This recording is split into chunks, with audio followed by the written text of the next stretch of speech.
Happy Halloween, everyone. Today, I have a story for you that is truly terrifying and is perfect to encapsulate the season. This is the story of a man who, quote unquote, killed Halloween. Let's dive in. We have all heard the myths of Halloween candy that has been filled with needles or razor blades, candy that has been laced with drugs, or even candy that has been poisoned with the explicit intent of murdering children. Now, is there any merit to this, or is it just a fever dream of overly cautious parents? Well, there was one case in 1974 where a man committed a crime so horrible that he changed Halloween forever. This is the story of Ronald O'Bryan, the man who killed Halloween. Ronald lived in Deer Park, Texas with his family and worked as an optician, essentially somebody who helped fit glasses to your face. The O'Briens lived a seemingly normal life. Ronald was active in his church and even sung in the church choir. Yet somehow, Ronald lived well beyond his means and accumulated an outstanding debt around $100,000.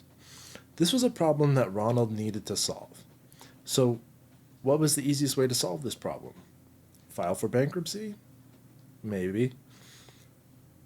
Get another job? Maybe. Hell, sell drugs? Maybe. Nope, none of that. Ronald had a different idea on how to solve this problem. Knowing that Halloween was coming soon, Ronald had an absolutely big-brained plan on how to tackle his nearly insurmountable debt. He decided to take out significant life insurance policies on both of his children. And then he decided to try to find a way to acquire potassium cyanide. Now, not being the world's smartest criminal, Ronald, he spoke very openly about his newfound fascination with cyanide and discussed with random people how much cyanide it took to actually kill a person. It seems like a completely reasonable topic of conversation for a church-going family man, yet somehow Ronald managed to get a hold of a decent amount of cyanide powder. Now, I have no idea where you get cyanide powder, and it's not something I'm fixing to look up on the internet because I don't want to end up on whatever watch list that's going to put me on. Now, Ronald wasn't smart enough to extract cyanide from a different source, like the angel makers in Hungary that I made a video on previously. Either way, Ronald found a way to get some potassium cyanide powder, and then proceeded to mix that into several pixie sticks. His plan to get out of debt was really coming together. On Halloween night, 1974, Ronald took his children out trick-or-treating, along with his neighbor and the neighbor's kids. It was a seemingly normal Halloween night. The children were happy to collect copious amounts of free candy while running around in their costumes, and eventually the children knocked on the door of a house that was clearly unoccupied. When it became clear that no one was coming to the door, the kids ran to the next house in search of more candy. However, Ronald stayed behind to see if anyone would eventually come to the door. After a few minutes, Ronald caught back up with his kids and the neighbor's kids and told them that a hand had poked out of the door of the unoccupied house and delivered these 5 pixie sticks containers, and he eventually gave one to each of his children, one to the 2 kids that the neighbor had with him, and he gave the 5th one to a random kid that he had known from church that he saw walking down the street. Ronald had knowingly sentenced these 5 innocent children to death. Once they were home, Ronald's kids were anxious to eat some of the candy haul that they had acquired on this Halloween. Ronald told them that they could each have 1 piece of candy, and then Ronald personally selected these pieces of candy that his children could eat that night, and the candy that he personally selected were the tainted pixie sticks. His son Timothy was trying to eat this pixie stick, but he had a hard time getting it out of the tube. It turns out the cyanide had reacted with the sugar in the pixie stick tube and kind of congealed, making it very difficult to get out of the tube.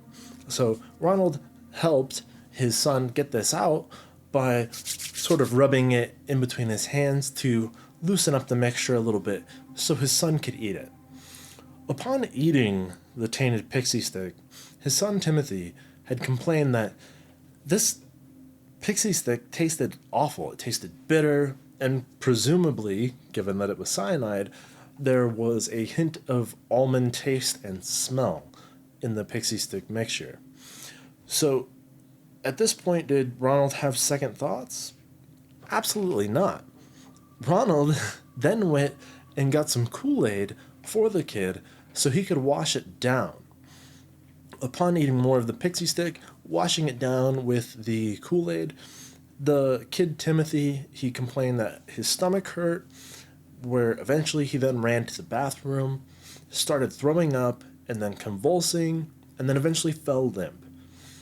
Ronald rushed his child to the hospital, but poor Timothy had died on the way to the hospital. He was dead in less than an hour after ingesting this horrible mixture that Ronald had mixed up for him. As word spread of an 8-year-old child dying from candy contaminated, people were rightly freaked out. Parents in the region started relinquishing their children's candy to the local police station out of fear that it was contaminated. Luckily, Ronald's daughter didn't eat her pixie stick, and the neighbor had gotten wind of the contaminated pixie stick when the local police called them to say, hey, this event had happened. So the neighbor's kids didn't eat the contaminated pixie sticks either. But what about the boy from church that Ronald had handed out the 5th pixie stick to? Well, the police had called his parents, and as soon as his parents had got word of the danger that their child was in, the parents rushed to the kid's room to take all of his candy from him, take the contaminated pixie stick, and the parents were horrified by what they found. They went to their son's room. Their son was lying on his bed, motionless, with the contaminated pixie stick in his hand. Assuming that he was dead, the parents then tried to rouse the boy, tried to wake him up. Luckily, he did wake up. He had just fallen asleep from all the excitement from Halloween, and he was unable to undo the staples that had sealed that contaminated pixie stick together. He didn't ingest any of the cyanide. He was totally fine, but the fear of the parents had to have been unbelievable when they rushed to their son's bedroom after getting a call from the police saying one of the kids that they were trick-or-treating with essentially had died from eating contaminated candy, and they went up to his bedroom, and he was laying on the bed, totally clothed and lifeless. I can't imagine the horror that he was in, but he didn't eat it. He was spared. Initially, Ronald hadn't been a suspect in his son's death. The community had just seen him as an unfortunate victim. That was until Timothy's autopsy results had come in, and it was determined by a pathologist that Timothy had consumed enough cyanide to kill 2 adult humans. Since Timothy had only eaten a pixie stick, it was pretty easy to narrow down what type of candy had been contaminated. When the pixie stick had been analyzed, as well as the other ones collected had also been analyzed, it was determined that each pixie stick contained enough cyanide to kill 3 to 4 adult humans. During the police investigation into Ronald, which at this point he was squarely in the police's sights, he ended up telling the police that he couldn't remember what house had given out these contaminated pixie sticks. But there wasn't very many houses to choose from, as it was raining that night, and the group only ended up going down 2 streets. So after interviewing everyone on those 2 streets, the police determined that none of the houses had given out pixie sticks, which makes sense because pixie sticks are horrible, and getting those for Halloween is more of a trick than a treat. So on the 3rd go-round of these 2 streets that were in question. Robert had pointed out the house that had been unoccupied that night. Robert had claimed that he waited at that house while the group ran ahead of him, and he also stated that the lights had never come on, and that a hairy arm had just kind of reached out the door and produced these 5 pixie sticks. So the police interviewed the owner of the house.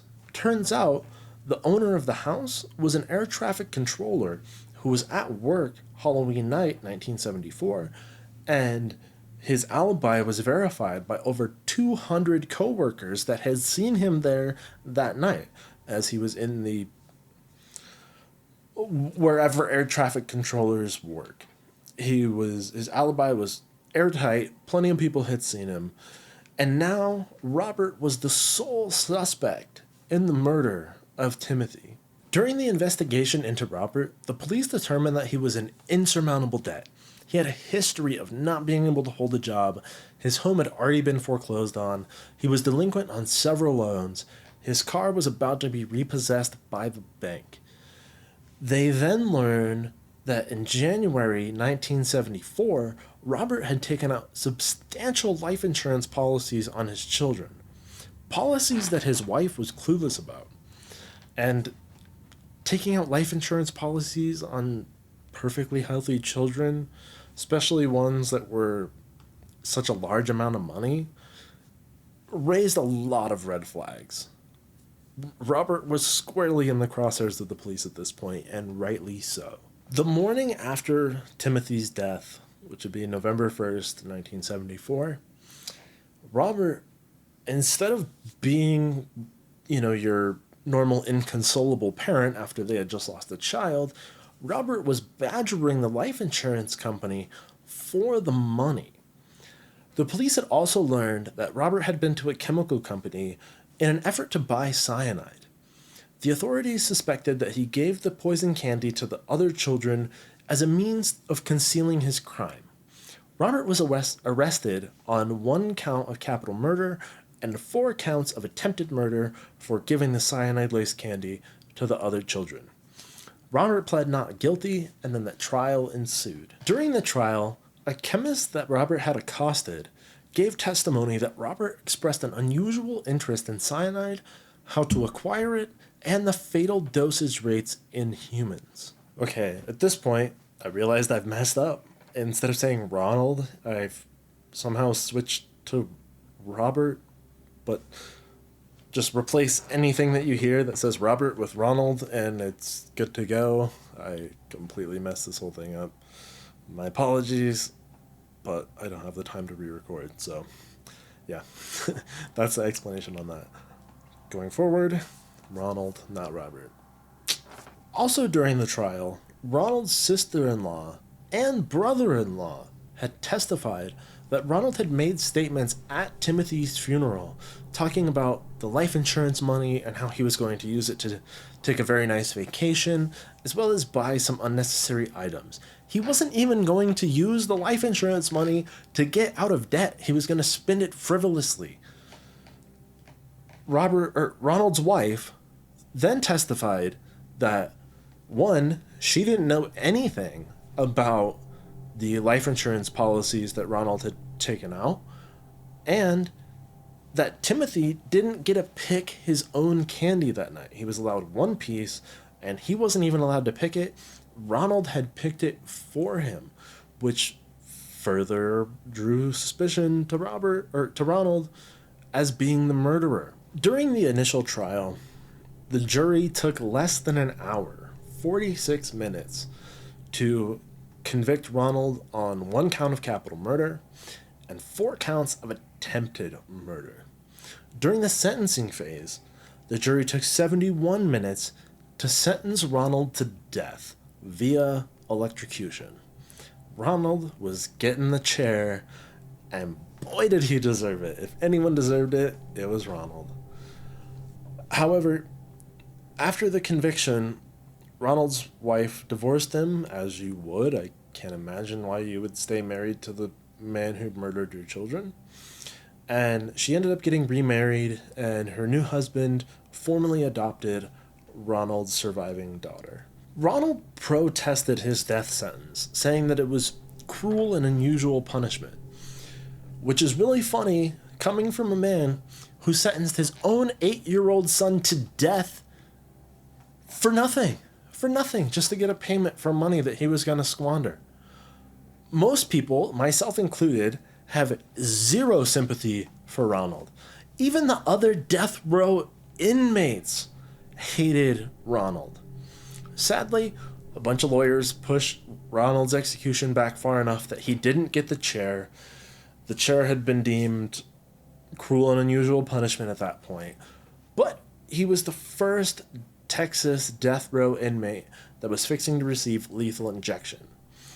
I personally think that he should have got the gas chamber just to really feel what potassium cyanide is like. But regardless, on March 31st, 1984, Ronald was executed via lethal injection.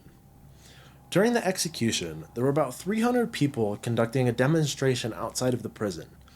There were anti-death penalty people demonstrating, and then there was people celebrating Ronald's execution.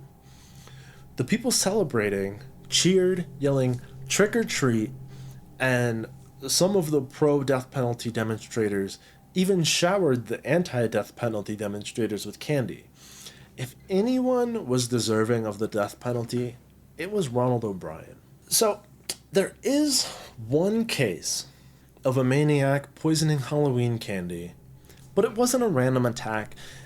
It was a concentrated attack on specific children by one evil man who was motivated by money.